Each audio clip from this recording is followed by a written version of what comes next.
Welcome back to Nick Does Tech Stuff. I am obviously Nick. I do the tech stuff. Today we are going to unbox a computer I'm excited to have. I actually already have one, but I bought another for a very interesting reason. I have not opened it, just confirmed that it's not completely destroyed so that by the time I film this, if I needed to make a claim, I could. So we will be unboxing this fresh, but first, what I've got here is another laptop. This is actually a twin to the one that I actually bought in there with a little bit different of a spec. This one has a minor issue with the display. Actually, it's kind of a major one. Doesn't work. It actually originally worked, but the backlight broke. In my attempts to try and get it open, I have already irritated it. So before I go and break this machine and make it inoperable, I figured I'd make sure I had another. This little guy needs a display.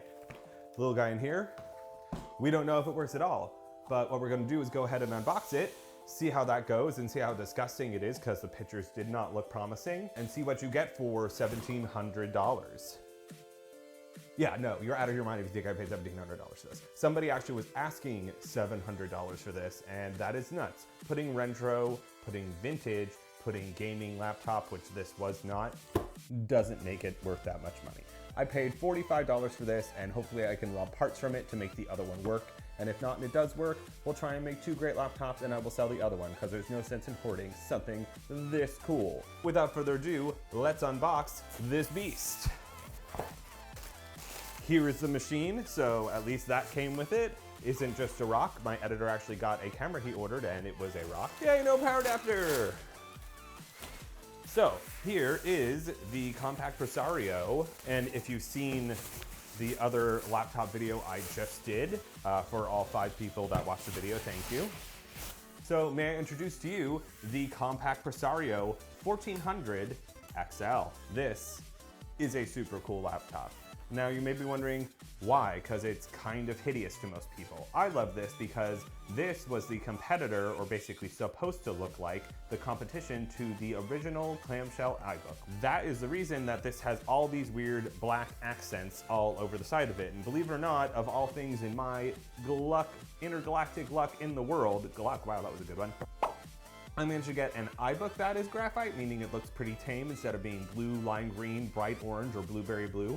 And I managed to get 2, not 1, 2 Compaq laptops in graphite. So they're basically silver and black, like silver and black. Like I have obviously cleaned this one, and that one did work at one point in time. Very much sad that I had to buy this one as a secondary, but we over here are gonna do some laptop rescue and hopefully pay this forward to somebody. Either way, I have not started it or anything like that, but what we're gonna go do in this video is go over the laptop, all of the different pieces of it, the display, keyboard, mouse, front, back, side, its little butt flap, because it's got one. For this you will pay a terrible price. So this is the Compaq Presario 1400 XL 340.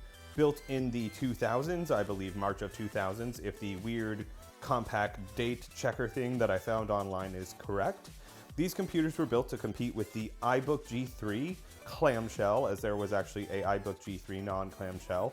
They have a color accent kit, which was interchangeable to a red, orange, green, and blue, including an Eddie Bauer green. These computers came from the Intel and early Intel Pentium 2 and 3 series of machines. This computer happens to be a Intel Celeron 650 megahertz processor model. It is equipped with 56 megabytes of RAM, and it has a DVD-ROM so you can watch DVD movies, because back in the 2000s, you did not have Netflix and streaming services. In fact, Netflix was originally started on, guess what, DVDs. On the front of the machine, you'll notice that it has a disc play system, which is very famous for Compaq machines. It has a volume up and down button, a forward and back, play and pause, and an MP3 button. It also has up front audio jacks. That is so 2 people could listen to music at the same time. The Compaq display system was literally meant to replace a Walkman or CD player, so if you were traveling and on the go, you wouldn't need to have an extra device, kind of like the concept of adding a phone in with your camera, which is basically what it is. And notice I said phone in with your camera, not camera in your phone, because everybody's too busy taking selfies of themselves to actually talk and interact to people. The display system was meant to be functioned with the computer closed, hence why the lid does not actually inhibit the access to the buttons. So you could turn this on, pop a CD in the CD drive, and then everything would work and you could listen to your favorite audiobook or movie. You'll also notice on the front of the Compaq Presario 1400 XL, you've got JBL Pro ported speakers with ported bass speakers here and here. Those speakers gave you a whopping 2 watts of sound and actually did have ported bass, which not every laptop came with. The JBL logo is very light, but it is still there. The other things you'll see when you look at the front of the Compaq Presario 1400 XL is the weird and oddly secular trackpad. Not only did it have a trackpad with left and right click mice because this is a Windows PC, but it actually had a scroll button because scrolling was beginning to become a popular feature of said computers. They also could do left and right scrolling for pages that were bigger than it. The screen on this current machine is an 800 by 600 machine, so it was not considered super high resolution. Up at the top of the unit, you will also find the Compaq Easy Access button kit. Included 3 buttons on it, including your internet zone, which is the eye on the left-hand side, your email button, which was the mailbox on the middle or the envelope, and then on the right, you had your e-shopping, also noting the model series of the laptop, a 1400, and the Compaq Presario lettering, and an immense amount of dust. Continuing on from there, and obviously you've got a pretty standard keyboard with function keys at the top and bottom and a separate area dedicated for just your pointing arrows. It has a fairly decent keyboard feel, nothing to write home about, but nothing bad. The other thing you're going to see is that you will encounter on the Compaq Presario 1400 is the TFT Matrix 800 by 1600 13.8 inch screen.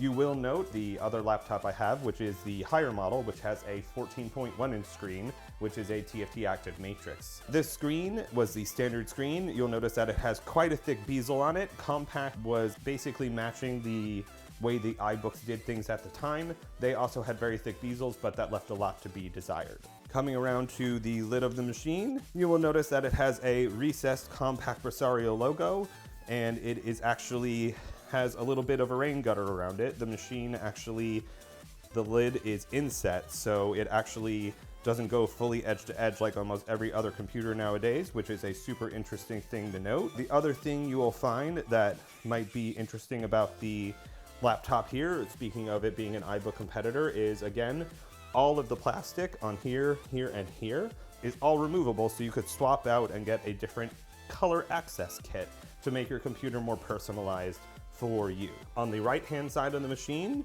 you'll notice that it's quite Spartan. The machine only has a DVD drive here, as the battery takes up the bulk of the space right here, and the DVD drive pops out and obviously has this very chunky plastic cover so that it's inset here into the machine. On the other side of the machine, you'll note that it also is fairly Spartan, only having a vent for air for your whopping speed Celeron processor and a PCI MCIA card, which was ejected with this little guy here. Most people will find, and I will probably end up doing, a Wi-Fi card here because this is the only way you could add it on. Back in the early 2000s when this was born, it was the only thing you could really do. Over here would be where the hard drive is, which is recessed under the machine. And now we'll go to the back.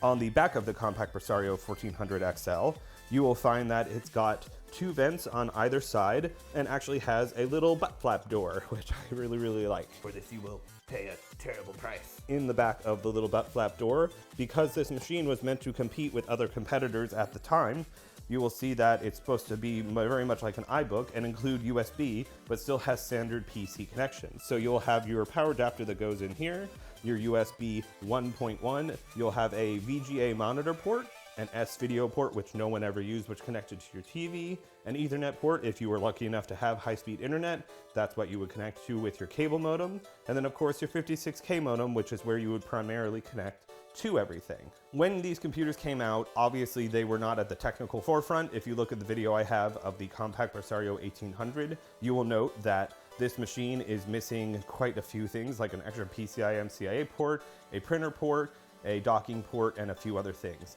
This was a baseline and or a little bit above or middle of the road machine. It was not meant to have all of the quirks and features that every other laptop had, although it does have many laptop hallmarks. So we're going to close that up. On the bottom of the Compaq Presario 1400 XL, you can also now see very obviously that the machine had the audio ports here. It also had a business card holder, which usually came with your compact support information.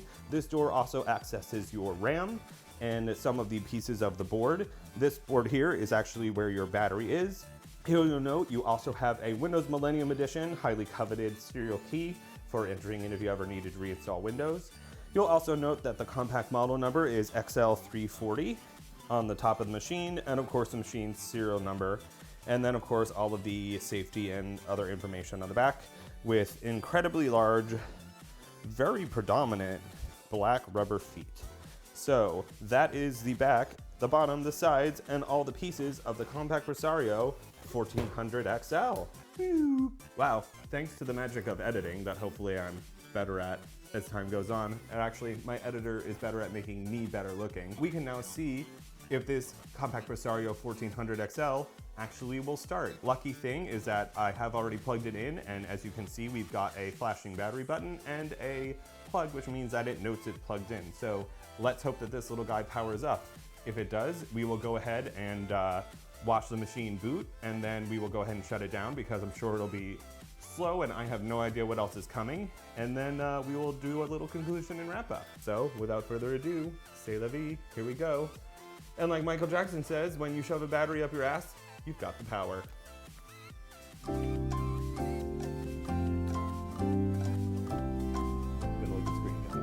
Hey, it does power on, all right. That's a good thing. Oop, and it does a thing. Oop, it has a error. So we're just gonna continue because we wanted to boot, and let's see what we've got. Windows ME Millennium Edition, the specifically compact build, which means this thing probably hasn't been updated or changed from its original drive and all that stuff, which is kind of a fun bit of nostalgia. Let's see if it makes it all the way into Windows, or if in true Windows ME/98 fashion, it errors out. Oh, hey, we got a desktop. So good news, things do actually work. That is a win. It actually seems to respond okay. So we have got a Windows Millennium Edition load. Let's go ahead and take a little poke around at my computer and see if we can see what things are like on the hard drive. That is the only thing I do not know the specs on. I pulled off the bottom, I already looked at the RAM. So we will see. This computer, I'm guessing, is going to be not fast, having 56 megabytes of memory. 64 was a minimum in computers, but 128 was definitely preferred. The one I have over here actually has 384 megs of RAM, which is its max. And since I was talking about it, here is the notice of how different the displays are. As you notice, the bezel on the bottom is way bigger on this unit than this one. And obviously it's a little slimmer on the sides and top as well. Apparently the drives finally came up. So capacity is 4.21 gigs, 2.47 is used, and there is 1.73 free. And let's see what's on the recovery to see what the total drive is. The total drive D is 1.36 gigabytes with only 200 megs free. So it's basically a 6 gig hard drive, 56 megabytes of RAM, and a 650 megahertz Intel Celeron processor. Anyways, while this little guy's shutting down, I just want to say thank you for watching the video. I appreciate everybody.